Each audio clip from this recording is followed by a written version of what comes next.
welcome to our Librarians of the Citadel Game of Thrones Season 8 series finale, the Iron Throne reclap. So that was the title of this last episode was the Iron Throne, which is kind of fitting. Yeah. So before we jump into the recap, we should acknowledge that, like, despite how we feel about this last episode or this last season, Game of Thrones has been a hugely cultural event. It was we had even like Leslie Jones on SNL this weekend. She was talking about politics, but she was so mad she just kept yelling Dracarys, which is a total show reference that. And I sat there and thought, like, how many people who don't watch the show are missing out on so much pop culture stuff. Even like I was at a gas station to get a inspection sticker on my car last month, and they had a security sticker on the door from the alarm company, and the sticker said, "This is our watch," and it was totally like season 5 Game of Thrones with the blue and the font, like, so it's really like in our culture. It's been viewed in 170 countries by tens of millions of people. So let's get right into this episode. First off, does anybody have anything positive to say? I will say that the actors did well with what they were given. Yeah. They normally do, though. They do. For the most part. They do. Yeah. For the most part. Like, they do, like, they are consistently Game of Thrones has been consistently one of the best acted shows on television. Mm-hmm. So it's not really a surprise that they were good up into the end. Does anybody have anything? We're still on the positive. On the positive. Well, I think that was a fitting ending for Arya. She's going off to have adventures. I couldn't see her being domesticated. No. So that was a good ending. Fitting ending for Sansa, too. Oh, Sansa, yeah? Yeah, the Starks pretty much took over, which was kind of foreseeable. Yeah. So there were problems with this overall season and with the finale in particular. One of the problems that I've seen a lot on social media and in think pieces and on podcasts and at this very table, tempo. The tempo of this season and last season, they really actually started speeding things up in season 5. That's when they started kind of having to be on their own and diverging from source material, and they started converging plot lines. The first 4 seasons, we spent so much time on the War of the Five Kings. Like, it took Sandor and Arya an entire season to cross the continent of Westeros. Mm-hmm. That's how much time we were spending on things. And at the time, it didn't feel like we were going too slow. There was so much. But then suddenly in season 5, like, plot lines converged and travel started being a lot shorter. Things started feeling rushed. An example of that is in the books, at the end of the 5th book, Sansa's still in the Vale. But in season 5, because they wanted to kind of cut things, they gave her to Ramsay Bolton, which did not happen to Sansa in the books. A different girl, you've read it, like an Arya imposter who was given to Ramsay Bolton. So they started trying to, like, take shortcuts and cut things. Because the tempo was speeded up, it felt like every character's motivations were, like, diminished to simple. Yeah. When the characters used to be so complex. And we skipped over things that were really valuable contributions to their motivations, like the Great Northern Conspiracy. We never got the Great Northern Conspiracy in the show like we did in the books. So, like, in the books, for example, Frey pies are served to the Freys while they're in the north under the Boltons, and they're served to the Freys while during a great feast, during Ramsay's wedding to Arya Stark, and they're served to them by northern lords. So it's not Arya who takes that revenge, it's the lords of the north who take that revenge against the Freys in the name of the Starks. And there's this conspiracy, like, there's a secret meeting in the crypts, there's all this intrigue, and they're plotting to put a Stark back in Winterfell and take over the Boltons and be an independent state. So there's all this motivation going on in the background in the books, but then when we get to the convocation and Sansa turns to Bran, it sounds like, I just want to be queen, instead of it being like, no, the North decided they want to be independent. Like, she says that, but there was really no on-screen proof of that other than her words, so it makes it sound like she's just giving lip service. So that's one of the ways in which the motivations are really diminished by lack of this inclusion of this material, which would have made for a much richer experience, because then Sansa really, truly, you would have known she was speaking on behalf of the North. You know, and other things, like they never properly explained the bond between Dragon and Ryder. Like I know people thought like, oh well, Jon can just ride Drogon and defeat Dany on Drogon. Like that was one of the theories I saw on Twitter, was that like Jon, and that's not how it works. You know, it's just it was never really explained in the show that the dragons work kind of like the direwolves, where like there's one wolf per Stark, there's one dragon per rider. Drogon was never going to be loyal to anybody but Dany until after Dany's death, and then the dragon can choose another rider. But he was clearly, they were bonded. He felt when she died, but they didn't really explain to us in the show, or show to us in the show, that they had this kind of bond. In my personal opinion, of course, I'm not running any shows. I think that season 7 should have been about the White Walkers, and that this, with the episode that we had for season 3, should have been the penultimate episode for season 7. And then season 8 should have been about the War of the Three Queens. The War of the Five Kings got almost 5 seasons. The War of the Three Queens got 3 episodes. There was some lack of payoff for things, like Arya didn't use a face this season, so was the whole thing with faces supposed to be just so that she can kill the Freys, which isn't even what happens in the books. So in the book she's learning how to use the faces, so what's she going to do in the books with the face, so there's lack of payoff. Also, she was practicing in Winterfell with the bow so much, and I really thought is she going to fly an arrow into Drogon's eye or something, and never, there was no payoff for that. So was it just to remind us of her scenes as a little girl being an archer? There was no payoff for some of this stuff. They did it. The callbacks to me were starting to become a lot. I almost thought Jon was going to tell her at the end, remember to stick him with the pointy. Because the callbacks were heavy. They were nice at first. They were. Then they just kept laying them on. They just kept laying them on. Well, she's sailing away. He said, "Do you have a needle?"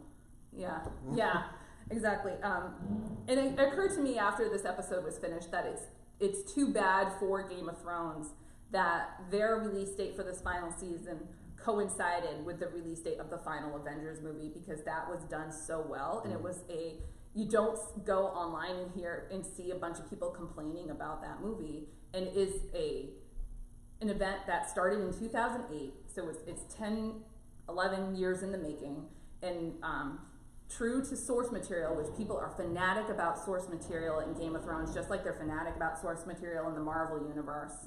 And they did things that were fan service, but they did them in a way that was satisfying to the fans, versus things that were fan service, like, here I'm going to plop a book of A Song of Ice and Fire on the table. That felt cheap and not, or Clegane Bowl, which is a fan made up thing that ended up in the second to last. It's not, it's something fans made up. We'd like to really see the Clegane brothers fight. That's not a thing, but because it was fan service, it was in there. It was a great fight, but it wasn't done in a way that was true to the source material or felt organic. Well, they got more time to beat each other up than Dany had to die. Yeah. It was even all Euron and Jaime got more time. Yeah, so it's too bad that these two great franchises, they came to an end in the same month, and Marvel just did it so much better, and Game of Thrones kind of just lost their steam. They really lost their steam. Also, and this has been a complaint that I've had all season long, they really did suffer from a lack of diversity in the writers' room. A lot of this stuff was very bro-y. And even in the making ofs that you watch after, they're we set a record number of people on fire. They're so into the spectacle. Everybody's just so, there's not as much story. And all the female characters felt so flat this season, each and every single one of them. There was not a single good scene between Dany and Cersei. No. We needed That's that. right. We did that. We needed a major scene between the two of them. Lena Headey in general was completely underutilized this season. Yeah. I saw somebody make a joke online of she got paid $1 million an episode to drink wine on a balcony, and she did. They gave her nothing to work with, and it was She was one of the best actresses on that show. They gave her nothing. And even the one scene we got between Sansa and Dany was just so lackluster. It was so lackluster, and disappointing.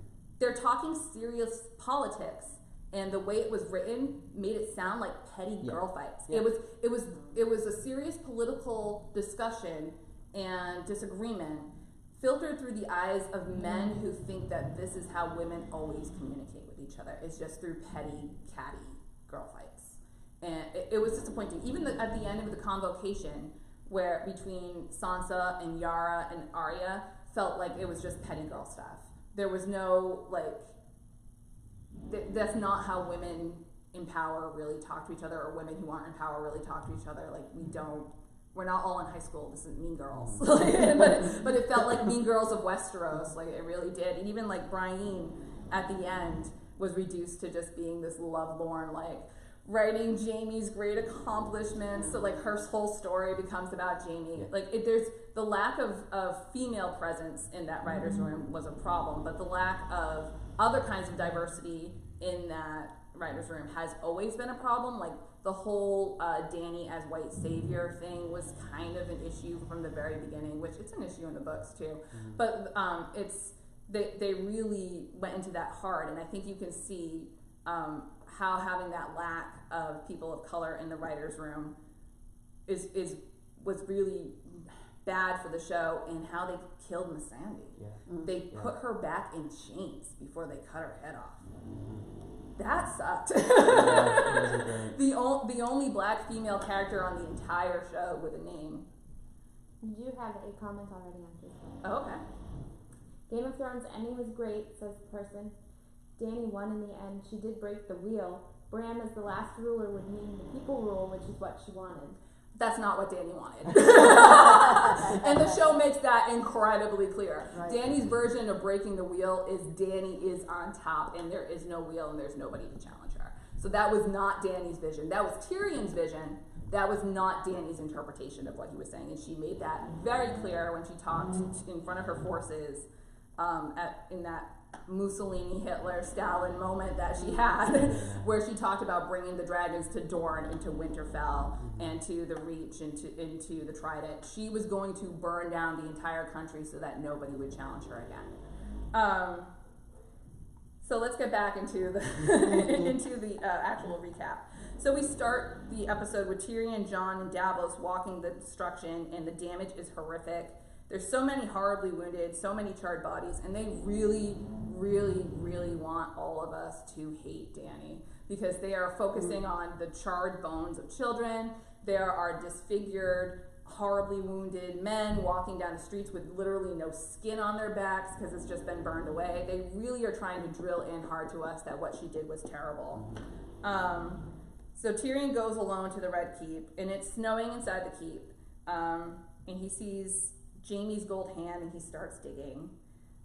He finds the bodies of his siblings and weeps. That's a very slow version of the Reigns of Castamere plays, which was he had a complicated relationship with his family, but it was a very touching moment.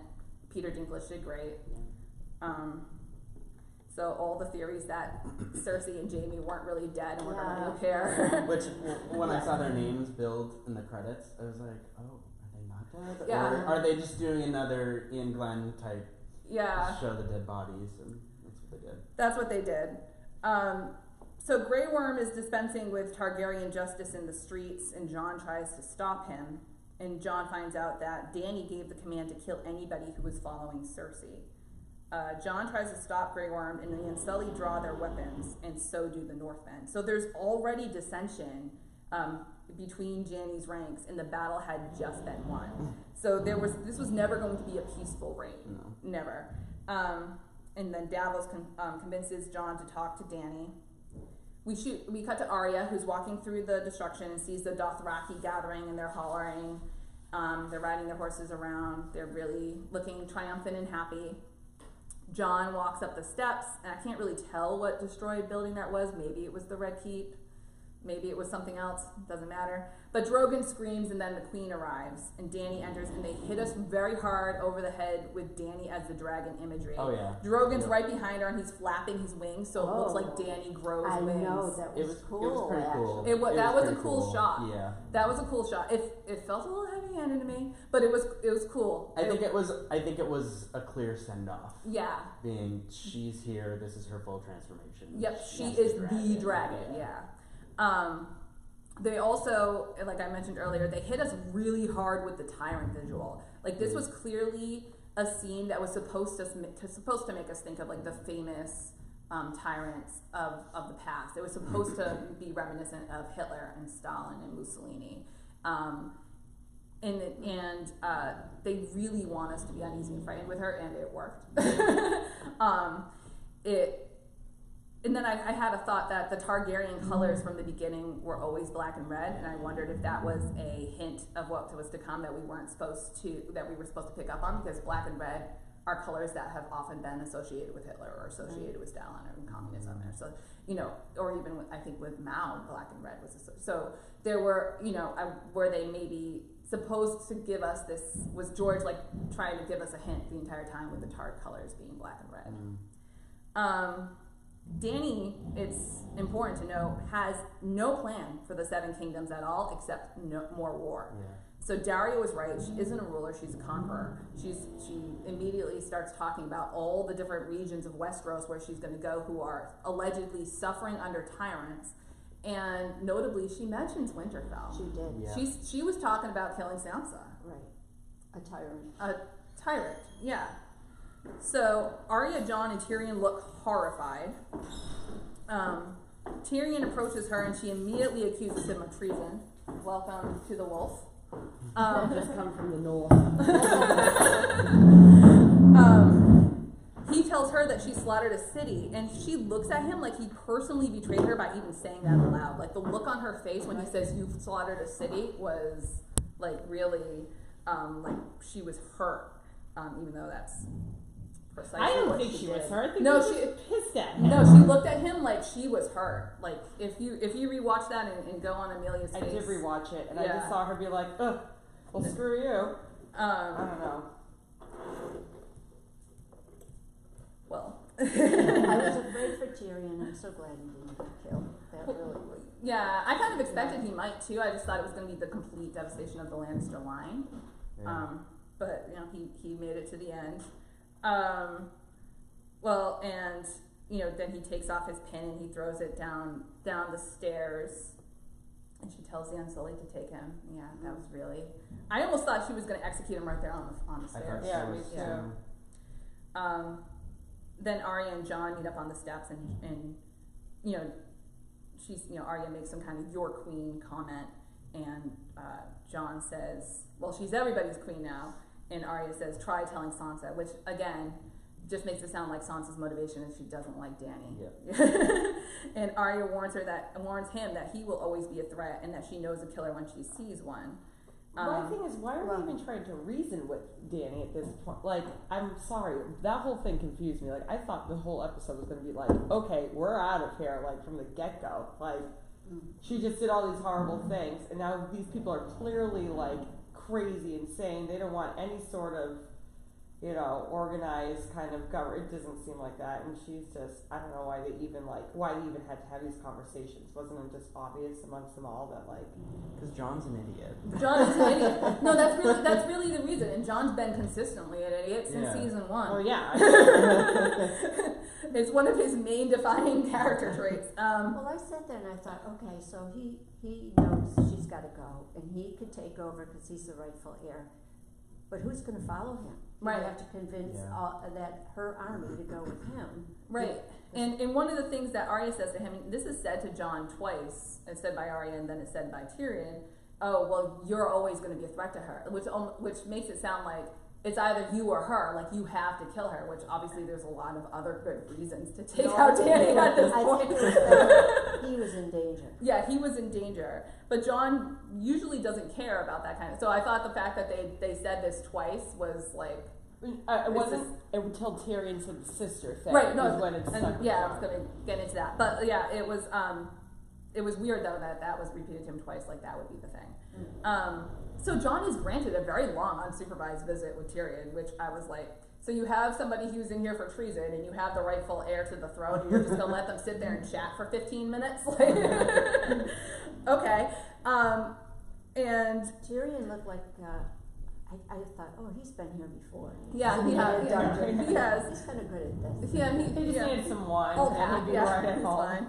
Fine. But Tyrion really lays out, in case anybody was having second guesses or was, still loyal to Dany, Tyrion really lays out that Dany is a tyrant, like, plain. But do we need him to lay it out? Some people were like, Dany was maligned, like this was never part of her character or whatever. So, but I like her from the get-go. But no, I mean, and that's what he says, and it does draw a distinction. The way he explains it does draw a distinction between Dany's actions and the actions of the well-liked male characters on the show, because Dany always comes from a place of righteousness. So sure of herself that she is the one who knows what is right and good, she considers herself a liberator, which is kind of a dangerous thing to consider oneself. And the difference between her actions and some of the other characters is intent. So like, people are like, well, Dany executed the Tarleys. Well, so did Ned. Executed that guy in the first, but Ned beheaded a deserter of the Night's Watch because it was the law. He didn't enjoy doing it. He didn't like doing it. Right. You could see him in the Godswood after cleaning his sword, and he even said a prayer before he did it. He felt remorse, but it was the law and it was his duty. As Arya said, she knows a killer when she sees one. That's right. What Dany is. And Jon executed Jaina Slynt and the ones who killed him because that was the pre-described punishment in the Night's Watch. It was his duty as Lord Commander to met out this punishment, and he didn't do it with any joy either. It was a sense of duty. Dany was the one who got to choose what to do in Slaver's Bay. There was no law. She was making the law, and she chose to crucify hundreds of men of a certain class, the masters, even though some of them owned no slaves or were anti-slavery, as we found out after the act was committed. Right. She was just like, I'm going to take 300 of these guys and crucify them, and she didn't care. I think she just wanted to get rid of. We were pleased, though. And that's what I was going to say. Tyrion says, Dany really liked meting out what her idea of justice was. And you remember that scene in, I think it was season 4, where Sir Barristan says, meet injustice with mercy, and she says, I will meet injustice with justice, and she seems like really convinced of herself. And Tyrion says, everywhere she goes, evil men die, and we cheer for it. Which he was totally talking to the fans. He was talking to us. and she grows more powerful and more sure that she is good and right. So Tyrion is really trying to convince Jon that he needs to kill Dany here. And we got a Maester Aemon call back with, love is the death of duty. And Tyrion comes back with, sometimes duty is the death of love. You are the